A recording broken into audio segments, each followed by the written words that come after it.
So hey guys, কেমন আছো সবাই? আশা করছি সবাই ভালো আছো। আমি অনেক ভালো আছি।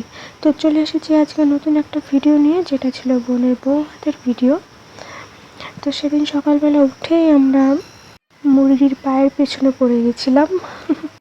এখানে জামাইবাবু মুরগির পায়ের ওপরের ছালগুলো ছাড়াচ্ছিল, আর বুনো দিয়ে গরম জল করে এনে দিচ্ছিল যাতে ছালগুলো তাড়াতাড়ি উঠে যায়। তো ফাইনালি ছাড়ানো হয়ে গেছে। এটা ভালো করে পরিষ্কার করে নেওয়ার পর আমরা খেতে বসে গেছিলাম।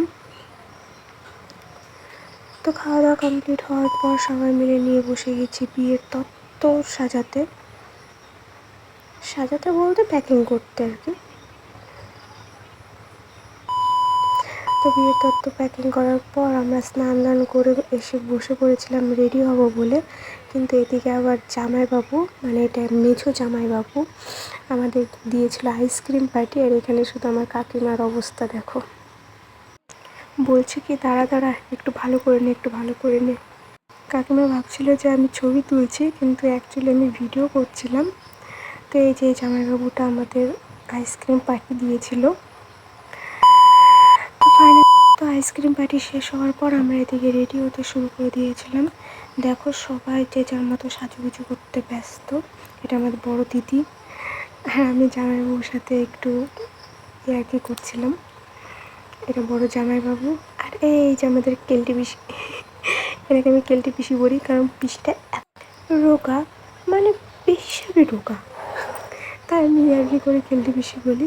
তো এখানে মোটামুটি সবাই রেডি হয়ে গেছে, আমি তো রেডি হয়েই গেছি। আর এই যে আমাদের বড় কুকু এখনও জুতোর লেস বাঁধতে যায় না, যতবার জুতো পরে বউকে নাকি পরিয়ে দিতে হয়। এখানেও সেটাই হচ্ছিল, কিন্তু আমি ভিডিও করছি দেখে নিচে থেকে বাঁধতে শুরু করে দিয়েছে। তো তারপর তত্ত্ব নিয়ে আমরা বাসের দিকে যাচ্ছিলাম। বাসটা মানে রাস্তা খারাপ হওয়ার জন্য বাসটা একটু দূরে ছিল বলে সবাই একটু হেঁটে যেতে হচ্ছিলো।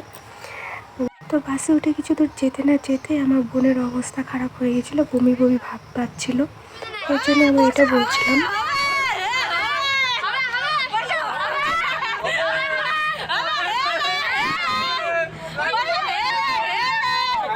আমরা এরও মুখের দিকে ফ্ল্যাশ ধরেছিলাম ফোনের, কিন্তু এরকম করতে করতে যাইবো ফট করে আমার ফোনটা নিয়ে নিয়েছে। আর বলছে এদিকে দাঁড়া, বলছে পাশ থেকে দিবা না, কিন্তু ফোন কিন্তু দিবা না। তো আমি বলছিলাম বরাবর দিবা না মানে।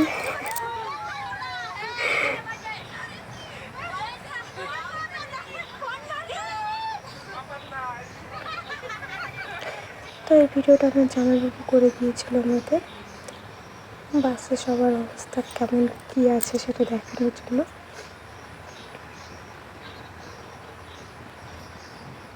আমার কাকির একটু মুচকি হাসিটা দেখো শুধু। স্পেশালি ভিডিওটা করা হয়েছিল এনাদের জন্য, লাভ কাপলের জন্য। আরে এত সুন্দর করে যাচ্ছিল না এর কাঁধে মাথা দিয়ে, ও মাই গড সেরা লাগছিল দেখতে। তো এখানে আর একটা ঘটনা ঘটে গেছিলো, সেটা হলো জুতো হারিয়ে গেছিলো। অ্যাকচুয়ালি জুতোটা হারায়নি, জামাইবাবু লুকিয়ে রেখেছিলেন। তো ফাইনালি বিয়েবাড়ি পৌঁছে গেছি। পৌঁছে যাওয়ার পর এক এক করে সব তত্ত্ব নামিয়ে বুনুর রুমে সাজিয়ে দেওয়া হয়েছিল। তারপর টিফিন খেতে চলে গেছিলাম। টিফিন খেয়ে এসে দেখি জামাইবাবুর বন্ধুরা মিলে ওই প্র্যাঙ্ক গিফটগুলো দিচ্ছিল, এমনকি পেঁয়াজ রসুন গ্যাস সিলিন্ডার পর্যন্ত দিচ্ছিল। তো এটা দেখতে অনেকটা মজা লাগছিল। তো এরপর আমরা চলে গেলাম খাবার জন্য। আর এখানে এক একজনের রিয়াকশানগুলো শুধু দেখো, এগুলো খাবার খাচ্ছিল না কী করছিল বোঝা একটু মুশকিল। আর আমার কথা তো বাদই দিলাম, আমি কিছুই খেতে পারিনি। এক্সট্রা খাবার ফেলার জন্য যে বাটিটা দিয়েছিল সেটার অবস্থা শুধু দেখো। আর মেনুতে আর কী বলবো, নিজেরাই দেখে নাও। তো খাবার শেষে আমরা চলে গেছিলাম ডান্স করতে।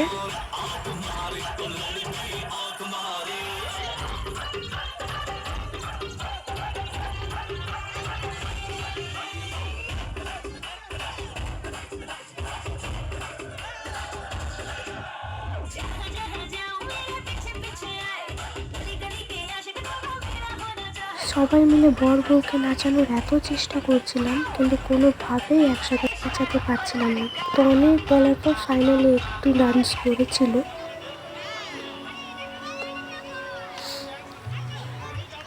তো ডান্সের পর্ব শেষ হওয়ার পর আমরা বেরিয়ে পড়েছিলাম বাড়ির জন্য।